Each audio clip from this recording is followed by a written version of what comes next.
Prezados amigos e amigas, escolásticos e escolásticas, como nós falamos, boa noite a todos e a todas. Para nós é mais uma grande alegria sempre realizar um simpósio da Escola de Atenas. Esse é o 57º simpósio. Nossa escola já tem mais de 10 anos, sempre valorizando esse trabalho com a cultura grega, não só com a retórica, mas também com a filosofia, com o teatro grego, com a história grega, com toda a cultura que envolve a Grécia. Na verdade, a Escola de Atenas, ela tem como fundamento teórico de todo esse trabalho a cultura grega como um todo. A cultura grega dos poetas, dos oradores, dos filósofos, dos historiadores, dos pensadores, de todas as pessoas que construíram aquela magnífica civilização e que hoje a gente estuda exatamente por ser útil e nos auxiliar na nossa formação moral, intelectual, espiritual, os conhecimentos que nos auxiliam a ser pessoas verdadeiramente honestas, vivas, comprometidas com o saber. Então a gente vai beber na fonte da cultura grega. Isso não quer dizer que outras culturas não tenham sua importância, o seu valor, como a cultura egípcia, a cultura persa, a cultura indiana, que nós respeitamos, valorizamos e também sempre citamos aqui, fazendo uma comparação com essas culturas, cultura indígena. Todas as culturas são importantes, elas são acolhidas, elas são recepcionadas também aqui na Escola de Atenas. Mas vamos dizer que o carisma da nossa escola, para usar uma expressão mais religiosa, o carisma da nossa ordem, da nossa escola, é essa divulgação da cultura grega. E para nós é uma grande satisfação estar recebendo aqui essa quantidade de pessoas hoje, grande parte também alunos da nossa Faculdade Diocesana São José, a FADISE, faculdade da qual eu sou professor de filosofia, e aqui nós temos a coordenadora do curso de filosofia, a professora Gerinalda, e para nós é uma alegria ela estar aqui presente com os alunos, primeiro período do curso de filosofia, do terceiro período, alunos de teologia também aqui como o Davi e a Melquilene também, que é da teologia, amiga da dona Cleide, que é minha aluna também da filosofia, e todos os senhores que têm participado aqui conosco esse tempo todo. O Aguiar, como a gente sempre também tem uma parceria com a Ordem Rosa Cruz, no sentido de que ele nos visita aqui, a gente visita também essa grande sociedade que é a Ordem Rosa Cruz, o professor Carlos, Caleb, e aos poucos a gente vai referenciando aqui todos presentes. O Jorge, o Gênesis, que é o co-expositor, daqui a pouco ele vai ter a participação dele, ele vai fazer a abordagem desse tema de uma perspectiva, o professor Alisson, que é professor de filosofia, Mateus, fazia uns dias que estava ausente aqui, retornando, o Ronaldo, todos os senhores, e um agradecimento especial aos nossos cinegrafistas aqui, o Macedo e o Wendel, o filho dele, que há muitos anos gravam os nossos simpósios, são responsáveis por esse trabalho. Muito grato aí pelo zelo de vocês, pelo carinho que vocês têm com esse trabalho feito da melhor maneira. E qual o objetivo? Nós estamos reunidos hoje com qual objetivo? Para estudar um famoso diálogo de Platão, chamado Apologia de Sócrates. Quase todas as pessoas já ouviram falar desse diálogo de Platão, que na verdade não é bem um diálogo, porque não há um diálogo de Sócrates com outras pessoas. É mais um monólogo, porque é um discurso de Sócrates, do início ao fim, é um discurso de Sócrates. Claro que ele vai fazer umas perguntas e umas respostas no decorrer do discurso, mas em todo caso é um monólogo, não é nem um diálogo, onde Sócrates apresenta a sua defesa diante de um tribunal que vai julgá-lo por determinados crimes que era atribuído a Sócrates. Principalmente 2, de corromper a juventude e de não acreditar nos deuses, ou de introduzir novas divindades em Atenas, que não aquelas que eram cultuadas pela cidade. Então, apologia significa defesa. Defesa. Na Grécia, fazer uma defesa se chamava apologia. Hoje a gente tem um pouco um significado um pouco diferente para essa apologia, quando a gente faz, por exemplo, tem uma expressão de apologia ao crime, né? A gente pensa que é apenas um elogio, alguma coisa assim nesse sentido, a palavra apologia. Mas na Grécia, apologia era outro nome para defesa. Então, quando diz apologia de Sócrates, é a defesa de Sócrates diante do tribunal. E a acusação era chamada de categoria. Então, quando havia um julgamento, havia a categoria, que era a acusação, e a apologia, que era a defesa. Então, nós vamos estudar aqui a defesa de Sócrates.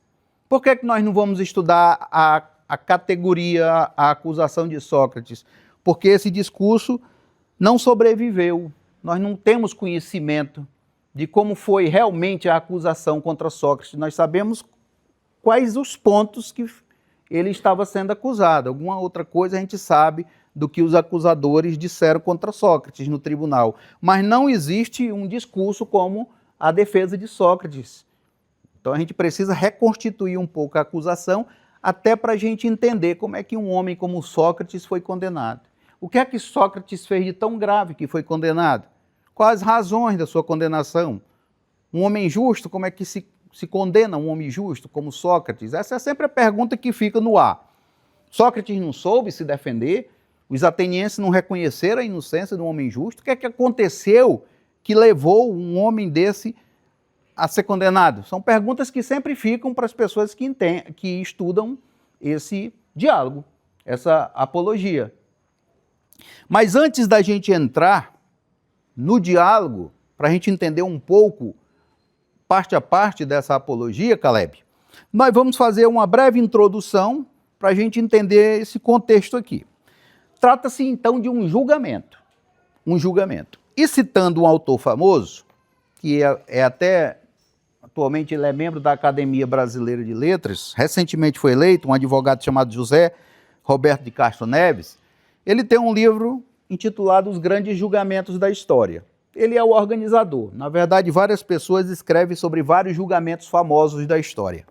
E eu acho bonito quando ele faz o prefácio do livro e diz algo extremamente verdadeiro. Ele diz, em muitos momentos da história, um julgamento fez toda a diferença. De uma forma ou de outra, a nossa civilização foi moldada por decisões dos tribunais. Foi assim com Sócrates, com Jesus, com reis, com revolucionários, com os nazistas, com os heróis, com os vilões. Julgamentos injustos ou justos, julgamentos vingativos ou reparadores.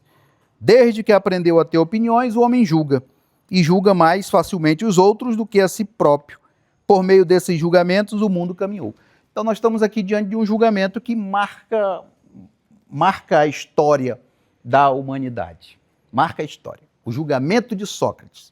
Então nós estamos diante de um julgamento jurídico, um julgamento no tribunal, que vai ter uma grande repercussão na história da humanidade. Principalmente na história do pensamento da humanidade, na história da filosofia, na história da retórica. Então, esse julgamento de Sócrates, ele tem uma marca muito forte. Porque tem uma frase antiga, Aguiar, que diz o seguinte, julgamentos injustos nunca acabam. Nunca acabam. Julgamento justo acaba, porque você praticamente não tem muito interesse pelos julgamentos que foram justos e tal. Agora, aquele julgamento que ele é marcado por uma injustiça tremenda, muito forte, ele nunca acaba. Ele está sempre sendo estudado, reconstituído, examinado, estudado. Olha o que é que nós estamos fazendo aqui. Olha o que tantas faculdades hoje no Brasil e no mundo podem estar fazendo, orientando a leitura da apologia para os seus alunos, não só estudantes de filosofia, mas esse diálogo, ele também é estudado no direito, na história, ele é estudado no mundo da retórica, no mundo da política, no mundo da religião. Então vejam que esse diálogo, esse monólogo, ele é vastissimamente estudado. Nós, por exemplo, lá no primeiro período de filosofia da FADIS, estudamos o diálogo, a apologia de Sócrates. E no direito também se estuda. Então, é um julgamento extremamente importante. Assim como o outro, de Jesus, que foi outro injustiçado no julgamento dele lá na Jerusalém. Seja bem-vindo, pode se chegar. que também marcou a história da humanidade. O julgamento de Jesus, ele cita aqui dois, né? De Sócrates e de Jesus. Mas tem muitos outros.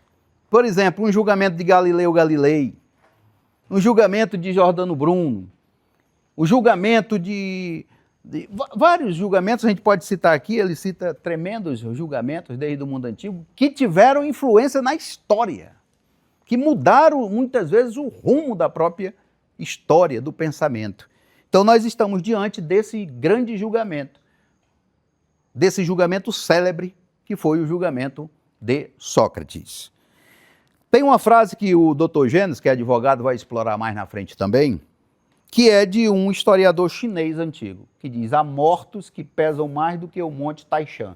O que é o Monte Taishan? É um monte que tem na China, é um monte muito alto, muito pesado, sagrado, e tem mortes, segundo esse historiador chinês antigo, que pesam mais do que o Monte Taishan. Então você vê que um morto como o Sócrates, é o peso que é um morto como um Sócrates. Você examina o peso que é um morto como Jesus. Examine o peso que é um morto como Jordano Bruno. Esses mortos estão sempre sendo rememorados, estão sempre tendo influência na própria história. E tem outras pessoas que morrem, praticamente a gente não sabe nem se existiu, qual a importância que tem. É uma coisa que parece um pouco cruel, né? Porque vida é sempre vida. Toda vida tem importância. Toda pessoa que morre tem importância. Mas ele diz o seguinte: tem mortos que pesam mais do que o Monte Taishan. Tem outras pessoas que morrem e praticamente ninguém sente falta. Lamentavelmente. Eu mesmo, nessas nossas experiências na advocacia criminal, às vezes tem morto que não aparece nem às vezes é só a mãe que aparece no tribunal. Às vezes nem a mãe aparece. Né? Então, aquela pessoa some do mapa, some da sociedade, some. Qual é o peso que ela tem? Né? Agora você for ver um morto como o Chico Mendes, o peso que tem. O que representou o Chico Mendes na própria história do Acre. Então, é nesse sentido para a gente examinar que há mortos que pesam mais do que o Monte Taishan. É nesse sentido que ele fala. Então, depois de 2.500 anos, estamos a estudar. Primeiramente, a gente precisa dizer que a apologia de Sócrates ela tem ricas perspectivas. Várias pessoas podem fazer leituras diferentes. Aqui nós vamos escolher alguns tipos de lentes, perspectivas para a gente fazer. O Dr. Gênesis vai abordar aqui uma perspectiva, que é a perspectiva da defesa de ruptura de Sócrates. Então nós podemos fazer inúmeros tipos de julgamentos sobre o julgamento. E nós vamos abordar alguns deles aqui. Então, qual era a acusação que pesava contra Sócrates? O decreto foi preservado. O decreto da condenação, o decreto da acusação foi preservado por um grande historiador da filosofia chamado Diógenes Laércio. Esse livro aqui é do século II depois de Cristo. É um livro titulado Vidas e Doutrinas dos Filósofos Antigos. Quem estuda filosofia precisa ter esse livro na biblioteca. É um livro antigo e ele vai falando de todos os filósofos. E ele fala naturalmente de Sócrates. E ele, então, traz literalmente qual a acusação que estava fixada no tribunal contra Sócrates. Que era essa daqui, que eu vou ler para vocês. Ele traz entre aspas. Porque quem já assistiu o filme de Sócrates, vê que ele sai, né, a pessoa avisa ele que ele está sendo acusado, e ele então sai nas ruas de Atenas e chega no tribunal e vai ler a acusação que estavam fazendo contra ele. E quando ele lê, é exatamente essa acusação aqui, que ele vai ter conhecimento. Sócrates, estão te acusando, ele sai com seus discípulos, vai lá no tribunal e vê a acusação afixada na parede. E dizia assim: esta acusação e declaração é jurada por Meleto, filho de Meleto de Pitos, contra Sócrates, filho de Sofroniscos de Alopepe. Sócrates é culpado de recusar-se a reconhecer os deuses reconhecidos pelo Estado e de introduzir divindades novas, e também é culpado de corromper a juventude. pena pedida, a morte. Essa era a acusação contra Sócrates. Quero fazer aqui um registro do Padre Ângelo, reitor do Seminário Maior, seja bem-vindo. E as pessoas que chegaram aqui também, ainda tem, mas eu imprimi mais uns aqui, Carlos. Solto, pode entregar aí para quem chegou para ir acompanhando. Então essa era a acusação contra Sócrates, que nós vamos de alguma maneira perceber no próprio diálogo Apologia. E para quem não sabe, nós temos duas apologias, duas defesas de Sócrates. Uma escrita por Platão, que era discípulo de Sócrates, e a outra escrita por Xenofonte, que também era discípulo de Sócrates. Platão era um jovem discípulo de Sócrates que estava no julgamento. Viu o julgamento do mestre dele e depois escreveu, reproduziu o discurso que Sócrates pronunciou no tribunal. Então essa apologia de Sócrates, na verdade, é uma reprodução que Platão faz do discurso de Sócrates no tribunal. Porque na época não tinha gravador, tinha memória. E a gente não subestime a memória da humanidade. Hoje nós estamos perdendo a memória exatamente por muita tecnologia. Hoje, às vezes, a gente sabe nem o número do nosso telefone. Então, não subestime a memória dos homens da antiguidade. Né? Tem histórias aí famosas que o cara sabia a Bíblia de cor, tem histórias famosas aí que a pessoa sabia a Ilíada e a Odisseia de cor. Dizem que até Demóstenes sabia a história do Peloponeso de cor. Então, não subestime a memória dos homens antigos. Infelizmente, a tecnologia tem atacado a memória da própria humanidade. Tudo o cara anota ali no WhatsApp, tudo o cara grava, tudo, né? Então, Platão, de memória, ele escreveu a defesa de Sócrates. E o outro discípulo dele, Xenofonte, também fez a mesma coisa. Só que Xenofonte não estava presente no julgamento, ele estava viajando. Quando Xenofonte chegou, é que ele começou a recolher também depoimentos de quem assistiu o julgamento. Então, nós temos duas fontes primárias do julgamento de Sócrates. Platão, que estava presente, e Xenofonte.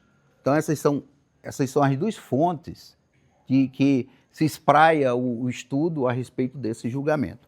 E, claro, Xenofonte também escreveu um livro famosíssimo, é o mesmo autor dessa apologia. Xenofonte escreveu um livro, Ditos e Feitos Memoráveis de Sócrates. Esse livro aqui é uma verdadeira preciosidade, isso é uma pérola, um tesouro cultural da humanidade. Aqui você vai ver realmente quem é Sócrates, como Sócrates vivia, quais os talentos, as virtudes de Sócrates, o que ele ensinava, qual a prática dele.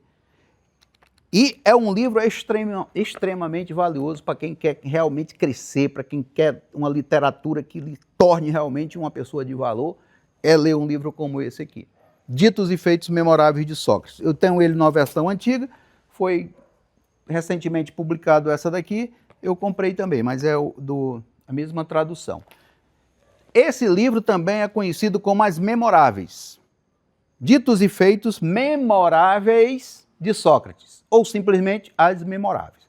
Então é outra fonte de conhecimento a respeito deste julgamento, porque o capítulo 1 e o capítulo 2 também trata do julgamento de Sócrates, trazendo outros elementos que ele não colocou na sua própria apologia. Então estou trazendo aqui para vocês essas fontes primárias desse julgamento. Essa questão que as pessoas falam, Sócrates realmente existiu ou não existiu, isso aí a pessoa não deve perder nem tempo em relação a isso aí, porque Sócrates foi um ser histórico, Sócrates foi uma pessoa que viveu, então se a pessoa for perder tempo se Sócrates existiu ou não existiu, só porque ele não escreveu nada, né? Em termos, porque diz que Sócrates na prisão estava lá escrevendo em versos as fábulas de Esopo, dizem que ele tinha parceria com um poeta trágico da época, Eurípides, que ele também tinha parceria na escrita das peças trágicas de Eurípides. Então, em termos, né, dizer que ele não escreveu nada. A gente não tem prova do que é realmente dele, mas ele teria, de alguma maneira, participado de alguns escritos de peças antigas de Eurípides. Então, são as fontes primárias do julgamento, Platão e Xenofonte. Existe também uma vasta literatura sobre o tema, Por exemplo, tem esse escritor aqui, já é moderno, né, da nossa contemporaneidade, Yves Stone, O Julgamento de Sócrates. Ele tinha um grande interesse, saber por que Sócrates foi condenado. Por que Sócrates foi condenado? Como a gente entende uma acusação de Sócrates? O que foi falado de tão forte que os jurados acataram condená-lo? Isso despertou ele para fazer uma pesquisa. E ele mergulha nas literaturas antigas e tal, até ele tem um entendimento aqui de que por que Sócrates foi realmente condenado. Tem outro livro aqui, O Julgamento de Sócrates, também é um livro mais atual, À Luz do Direito. Então a literatura sobre o julgamento de Sócrates é vasta também, mas tudo se baseando nessas fontes primárias que eu falei para os senhores. Tem 2 filmes que nós lá do primeiro período de filosofia assistimos, de 75, mas 2 filmes de uma grande excelência. As imagens são antigas, às vezes a filmagem está um pouco ruim, mas são 2 filmes de grande excelência. O Julgamento de Sócrates, que é de 1 hora e pouco, e o outro filme, O Julgamento de Sócrates. Um filme só é intitulado Sócrates, é 1 hora e pouco. E o outro filme é uma película pequena, de 20 minutos, ontem eu assisti aqui com Gênesis, é sobre o julgamento de Sócrates. São 2 filmes extremamente valiosos para quem quiser entender o julgamento de Sócrates. Há o debate lá no tribunal, Sócrates defende, os acusadores falam, e é muito fiel o retrato que esses 2 filmes fazem do que aconteceu, tanto baseado em Platão como baseado em Xenofonte.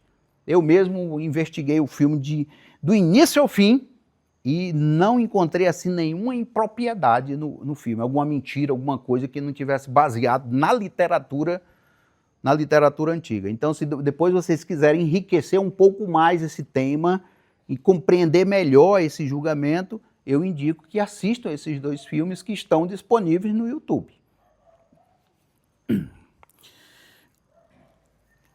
Então, Sócrates, eu costumo dizer que ele viu o que só os gênios conseguem ver. Sócrates quis ser condenado? De alguma maneira, sim. Sócrates quis morrer? De alguma maneira, sim. Sócrates poderia ser absolvido? Sim. Sócrates queria ser absolvido? Não. E o que é que Sócrates via, então, que ele aceitou que tudo aquilo ali acontecesse? É um negócio um pouco difícil de aceitar. Como é que uma pessoa aceita a própria morte? Como é que ele aceita ser envenenado? Como é que ele aceita morrer? É uma coisa que pode, no primeiro momento, impactar. Mas quanto mais a gente vai conhecendo Sócrates, mais a gente vai percebendo que ele tinha uma clarividência que só os gênios teriam. De aceitar uma condenação para entrar para a história como o glorioso Sócrates e para ser um mártir da filosofia. Ele tinha a clarividência histórica do que aconteceria com uma acusação daquela ali. Porque ele poderia ter sido absolvido, ele poderia ter mudado a defesa dele, e ele poderia ter alcançado a absolvição.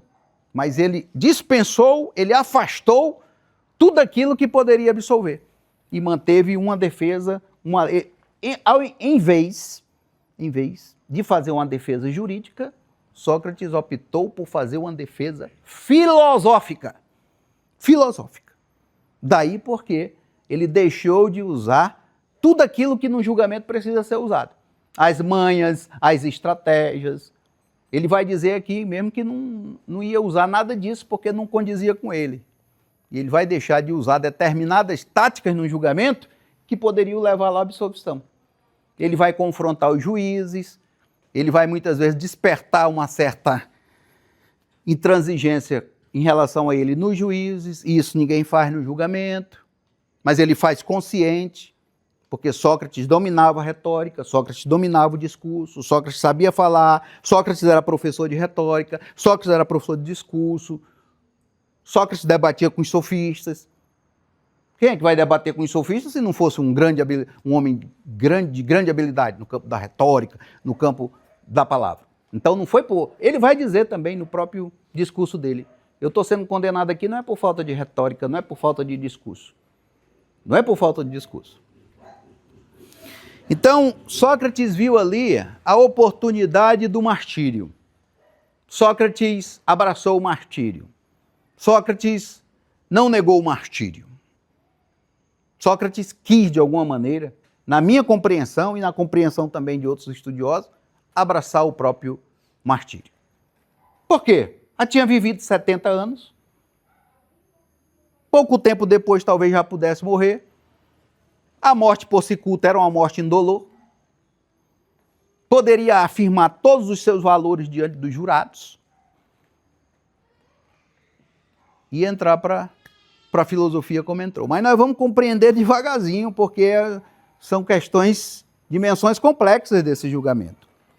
Então eu pergunto, né? Como eu já disse, podia Sócrates ter se livrado da condenação? Sim. Com todas as letras, sim, com todas as letras. No filme, vai ter Xantipa, que era a mulher de Sócrates, quando sabe da acusação, ela chora, abraça Sócrates e diz, Sócrates, vamos procurar Lísias. Vai atrás de Lísias, Sócrates. Sócrates abraça Xantipa, calma, Xantipa, vamos atrás. Aí vão atrás de Lísias, que era o maior advogado e orador de Atenas naquela época. Aí a cena, logo em seguida, já aparece Lísias, mostrando para Sócrates a defesa, como Sócrates deve proceder, o que Sócrates deve falar, Lísias orientando Sócrates de como seria a absolvição dele, e Lísias tinha convicção de que a absolvição de Sócrates não era uma coisa assim extraordinária, se ele seguisse aquela defesa que ele estava propondo. Então Sócrates, quando termina de ouvir Lísias, diz assim, Lísias, belíssima defesa, mas eu não posso acatar essa tua defesa porque ela é inadequada à minha pessoa, ela é inadequada ao meu perfil. Ela é belíssima. E Lísias diz, mas se é bela, por que não é adequada? Aí Sócrates diz, mas você acha que é adequado belos mantos para mim? Belas formas? Você acha que se eu saísse assim em Atenas, isso seria adequado para o meu perfil, que as pessoas conhecem? Da mesma forma, é com o seu discurso. Ele não é adequado à minha vida, minha forma de ser, minha forma de falar, as minhas convicções. Você está propondo que eu faça determinadas coisas que eu não tenho como fazer, eu não tenho como acatar determinadas estratégias que você está querendo. Aí Lísias diz assim, Sócrates, tu és um louco, porque os atenienses, acima de tudo, têm ouvidos sensíveis à eloquência. Aí ele sai, Xantipa continua chorando, e ele opta por fazer a própria defesa dele, no estilo dele, na forma dele viver. E Lísias é, então, dispensado. Então, a defesa de Lísias, com certeza, absolveria Sócrates. Sócrates foi condenado com a diferença de poucos votos. Ele quis ser absolvido? Não. Também com todas as letras. A defesa filosófica, ele fez uma defesa filosófica, recusou os cânones, as leis da retórica judiciária, e aconteceu o que aconteceu, a condenação dele. Então, já para entrar na apologia, Sócrates ele nasce em 469 e o julgamento é em 399. Ou seja, ele é julgado aos 70 anos. Ele mesmo diz na apologia a idade dele. Alguns autores aqui dizem, ele morreu com 60 anos. Que com 60 anos? Ele mesmo diz a idade dele na apologia. Eu já sou um velho de 70 anos. Então, ele nasceu em 469 e morreu em 399, que foi a data do julgamento dele. Ele era filho de um escultor, chamado Sofronisco, e de uma parteira chamada Fenarete. Ele mesmo vai dizer também num diálogo platônico, chamado, acredito que Teeteto, ele vai dizer que esse é o trabalho dele é o trabalho que o pai dele tinha. Ele também era escultor, só que não era escultor de pedra, ele era escultor de homens. Ele procurava esculpir a alma dos homens na solidez da virtude. Então ele era também um escultor. E como a mãe dele, ele também era um parteiro, só que ele não ajudava a parir menino, ele ajudava a parir ideias, por meio do diálogo, né, por meio da maiêutica, que quer dizer parturição. de ideias. O jovem, como quando ouvia Sócrates, ele tinha, as ideias pulavam na cabeça, porque Sócrates despertava por meio dos seus diálogos muitas ideias na cabeça das pessoas. Então ele era também um parteiro, mas um parteiro de ideias. Seguia o pai e seguia a mãe. Embora Sócrates também fosse escultor de profissão. Ele aprendeu com o pai a esculpir mesmo o mármore, a esculpir essas peças. Dizem que lá na Acrópole de Atenas, no Parthenon, na época que foi inaugurado, tinha esculturas do próprio Sócrates. Ele também aprendeu a esculpir com o próprio pai dele. Ele teria sido discípulo de um grande filósofo chamado Anaxágoras, que também foi mestre de Péricles. Foi discípulo também de alguns sofistas. De alguma maneira, Sócrates foi discípulo de sofista. Mesmo debatendo com esses sábios, ele foi discípulo. Ele achava Protágoras, por exemplo, o mais sábio homem da Grécia. Protágoras era um sofista. Então, o Pródico, que era outro sofista, também foi mestre de Sócrates. Então ele se formou ali em Atenas, nasceu em Atenas, não foi um viajante, não andou por aí viajando como Platão foi um viajante, Pitágoras foi um viajante, não. Sócrates sempre foi um homem ali da sua paróquia, da sua comunidade, da sua vida ateniense, né? Era um homem muito simples, de hábitos simples, serviu o exército ateniense, lutou na Guerra do Peloponeso, foi um grande soldado, um homem de muita resistência. Testemunhos antigos dizem que nenhum soldado tinha a mesma resistência que ele, ao frio, à fome, ao autodomínio. Salvou vários de seus próprios discípulos, por exemplo, Alcibíades, que era um discípulo de Sócrates, ele salvou na guerra. Outros discípulos ele teria salvado na própria guerra, botado no ombro mesmo e levado a pessoa. Então era um homem de grande resistência física, de grande controle, do que os gregos chamavam de encrateia, domínio próprio, domínio de si, que estava dentro dos grandes ensinamentos de Sócrates.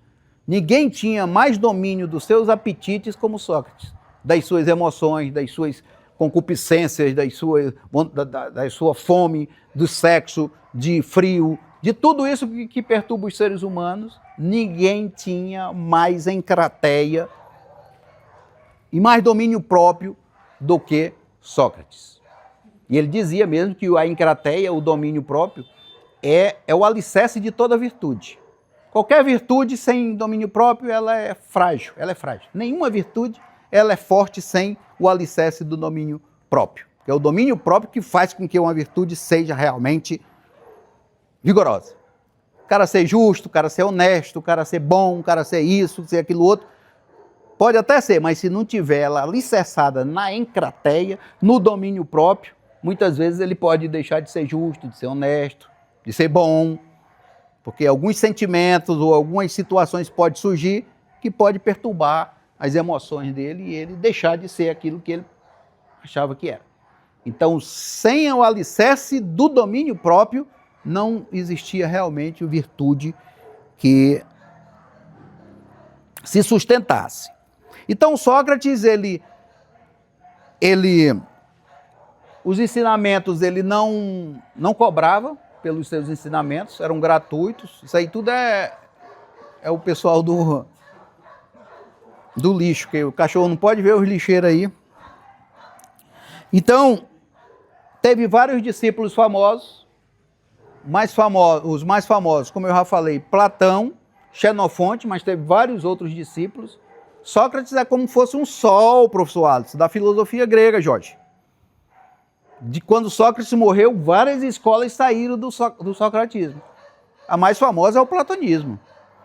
Mas saiu várias outras escolas, de vários discípulos, cada um pegando algo que Sócrates ensinava.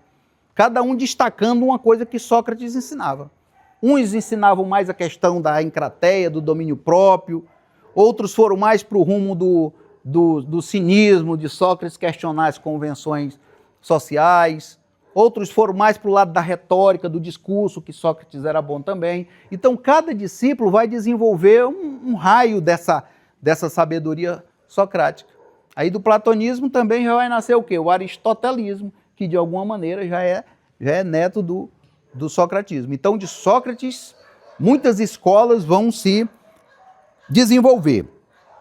Sócrates, ele não, além de não cobrar pelo que ele ensinava, ele nem presente ele aceitava. Diógenes Laércio diz uma coisa muito interessante aqui, para a gente, pelo menos, traçar um pouco o perfil de Sócrates. Porque Sócrates era pobre. Sócrates era um homem pobre. Mas foi uma opção de Sócrates pela pobreza. Sócrates não era pobre por falta de talento. Sócrates não era pobre porque não tinha mérito. Sócrates poderia ser um dos homens mais ricos de Atenas. Sócrates tinha os discípulos mais ricos. Os filhos dos jovens, os jovens mais ricos de Atenas eram discípulos de Sócrates. Gente que oferecia casa, gente que oferecia terreno, gente que oferecia dinheiro, gente que oferecia tudo e ele não aceitava. E ele não aceitava exatamente para que isso não mexesse na sua independência.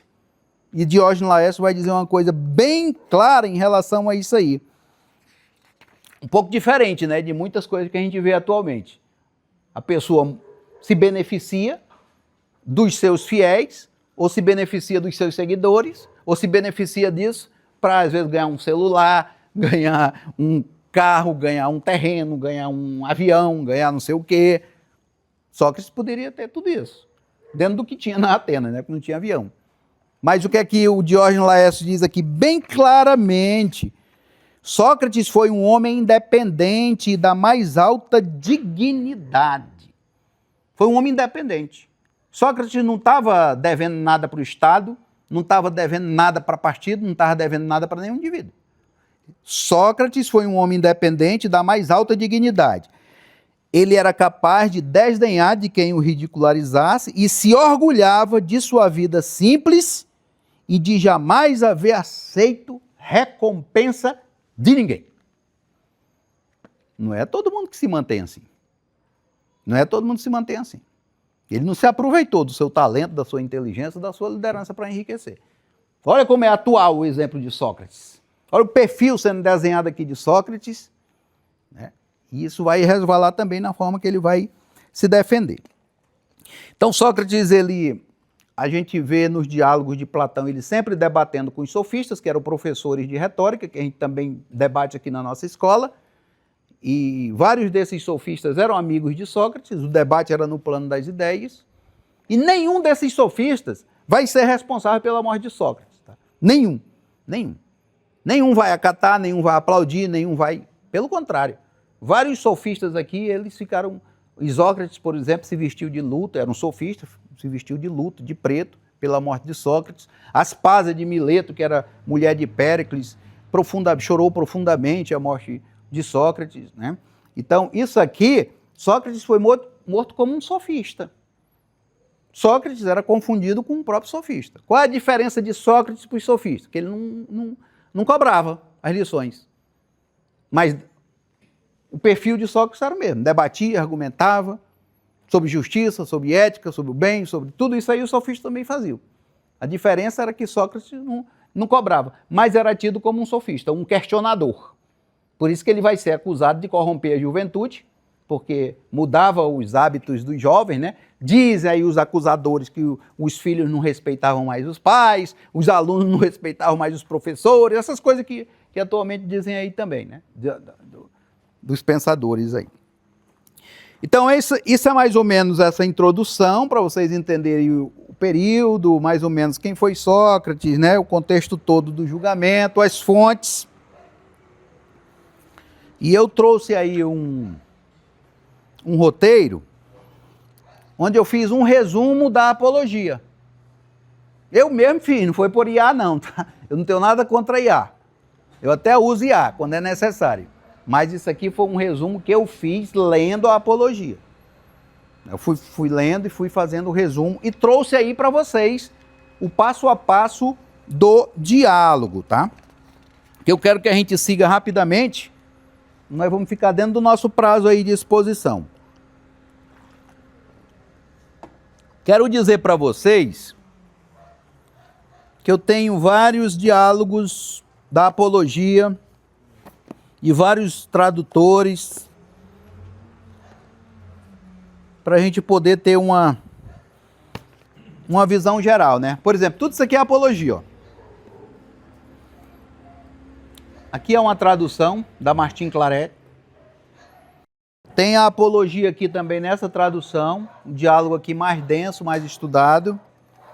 Tem também essa tradução da apologia, essa outra tradução, essa tradução famosa também da apologia, pela editora do Pará, né?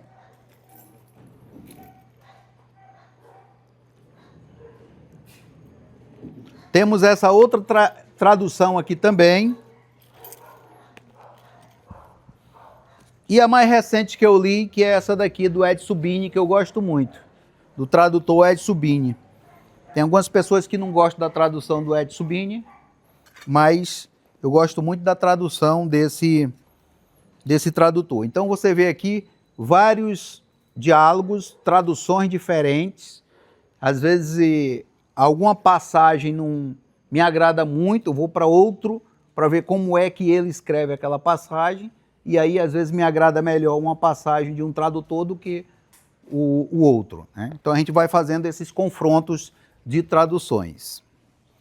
Vamos agora, então, ao resumo da Apologia de Sócrates. A Apologia de Sócrates é composto de 3 discursos de Sócrates. Sócrates dá um primeiro discurso para fazer a sua defesa, para provar a sua inocência. É o primeiro discurso mais longo. Aí acontece a votação e ele é condenado. Aí ele tem direito de propor uma pena. Ele foi condenado, mas ele tem direito de falar e propor uma pena. Aí ele fala, profere o seu segundo discurso. Aí a proposta que ele dá também é negada. Aí ele faz as considerações finais, que é o terceiro discurso. Então a Apologia de Sócrates é, na verdade, 3 discursos de Sócrates. Primeiro discurso. Sócrates, quem quiser ir acompanhando aí, tá? Ele inicia assim, né? Sócrates inicia falando do forte impacto persuasivo da acusação nos juízes e nele mesmo, mas tudo baseado em mentiras. Refuta sua condição de extraordinário orador, mas aceita, porém, se por extraordinário orador se entende aquele que diz a verdade. Não vai se defender ornando, enfeitando o discurso, pois isso não pega bem para a idade que ele tem. Isso é coisa de jovem. Diz que vai falar em sua defesa como fala no dia a dia. Acredita na justiça de sua causa. Diz que nunca pisou no tribunal. Sente-se um estrangeiro com a linguagem do ambiente. Conclama os juízes a discernirem com justiça, pois essa é a virtude de quem julga. E a do orador é de falar a verdade. É assim que ele abre o seu discurso. Estão dizendo que eu sou um orador, mas não sou um orador. A não ser que orador seja aquele que diz a verdade. Então eu acato ser orador porque eu vou dizer a verdade. Se esse é o sentido de ser um grande orador, né? Aí diz que não conhece os gingados da justiça, os termos da justiça, que se sente um estrangeiro ali, o que na verdade isso não condiz muito com a verdade. Sócrates conhecia tudo isso aí. Mas só que isso fazia parte até de uma estratégia de todos os oradores, né? Se apresentar, dizer que não conhecia muito a legislação, não conhecia muitas coisas, para não dar a entender que era uma pessoa muito esperta nessas coisas, né? Então, quase todos os oradores usavam dessa estratégia, dizer que não conhece nada, aquela linguagem, se sente estrangeiro. Então, ele inicia assim o discurso. Isso aqui não é minha interpretação, eu estou apenas dizendo o que ele disse, tá? Aí ele então diz assim: o que eles estão me acusando de corromper a juventude e de adorar outros deuses ou introduzir outros deuses, na verdade, isso é só pretexto. Sócrates vai dizer. Porque, na verdade, o que tem aí por trás é outra coisa. Outra coisa. Vocês são acusadores que apareceram agora. Mas tem acusadores que já me sacaneiam, já me detonam, já me difamam há muitos e muitos e muitos anos. Aí ele vai entrando entrar na narração das acusações, defendendo-se primeiro das mais antigas. Ele vai dizer, olha, a maioria de vocês aqui, jurados, já nasceram ouvindo as pessoas falando mal de mim, porque essas acusações são muito antigas. Os comediógrafos falando mal de mim, me ironizando, me satirizando, me ridicularizando. Tem até um aí chamado Aristófanes, ele vai citar, que escreveu uma comédia chamada As Nuvens, onde eu apareço sentado no teto e me satirizando, dizendo que eu defendo determinadas ideias que eu não defendo, mostrando um Sócrates que não sou eu. Então vocês já nasceram com essas ideias na cabeça de vocês. E eu temo não conseguir tirá-las da cabeça de vocês, porque há muitos e muitos anos isso é inculcado em vocês, e minha defesa é muito breve para eu tentar tirá-las, mas eu vou tentar. Então ele vai começando a explicar os acusadores antigos, né, o comediógrafo, que dizia que ele investigava as coisas do céu, dizia que o sol era uma bola de fogo, que a lua era a terra, e isso tudo era um sacrilégio para os gregos. Porque para os gregos o sol era uma divindade, a lua também.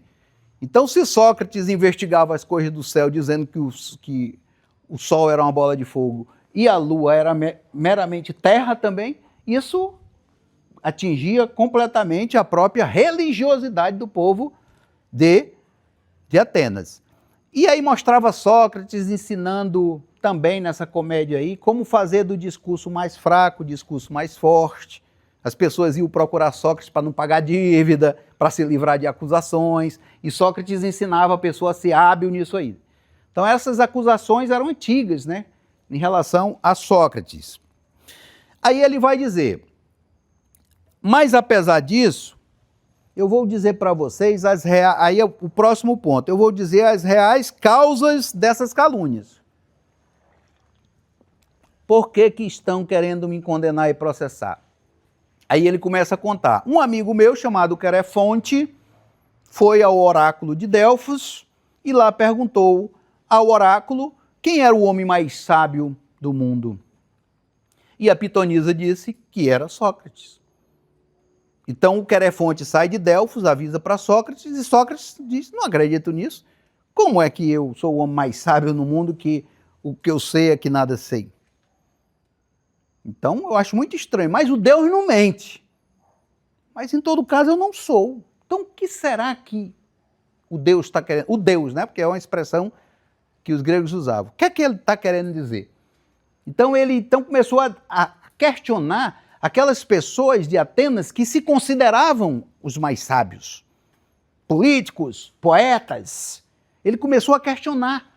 E começou a perceber que aquelas pessoas tinham um falso saber. Eles pensavam que sabiam muito, mas na verdade eles eram ignorantes. Eles apenas tinham uma ilusão de saber. Então, quando ele começava a perguntar e a questionar, e mostrar para aquelas pessoas que elas não sabiam, e levar elas a determinadas situações de ridicularidade, essas pessoas começaram a não gostar dele. Porque eram homens poderosos de Atenas.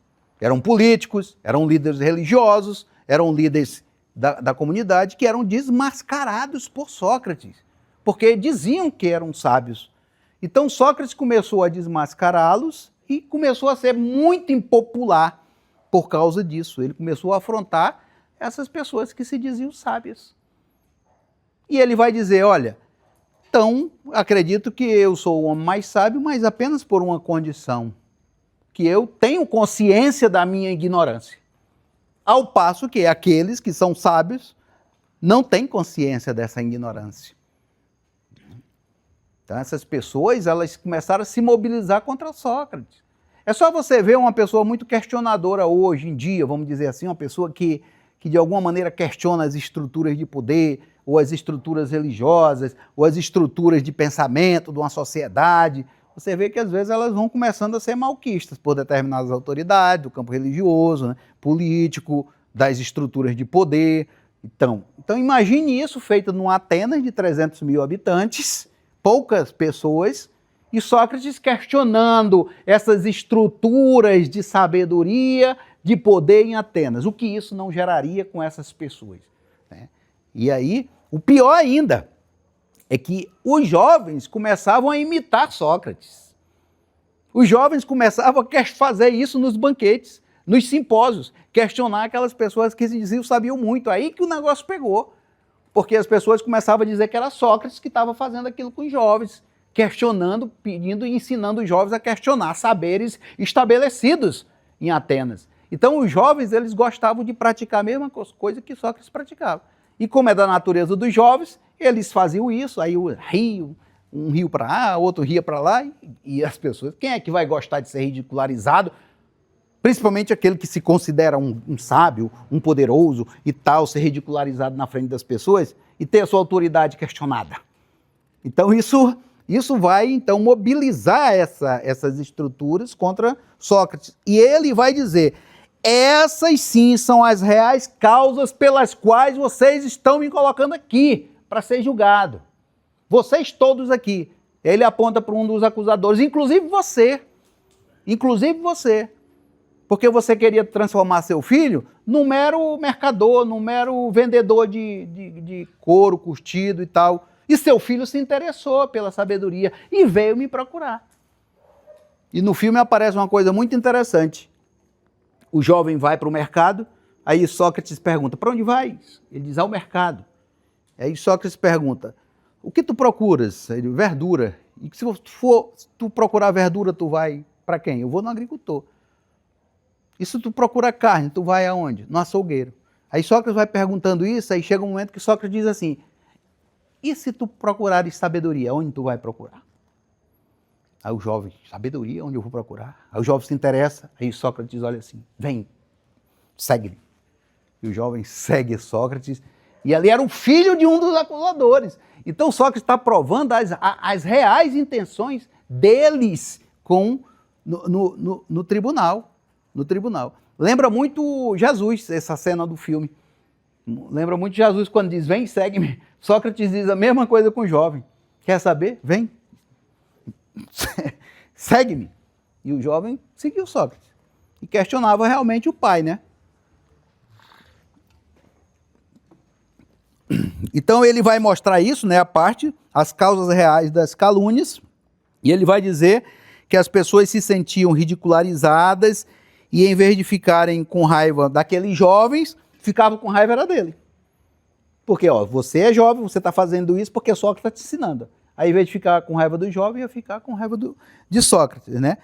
Então, esses três acusadores representavam essa elite do saber questionada, que era Meleto, Lícon e Ânito. Cada um representava os políticos, os poetas, os oradores, os artesãos, essas pessoas que achavam que sabiam de muita coisa.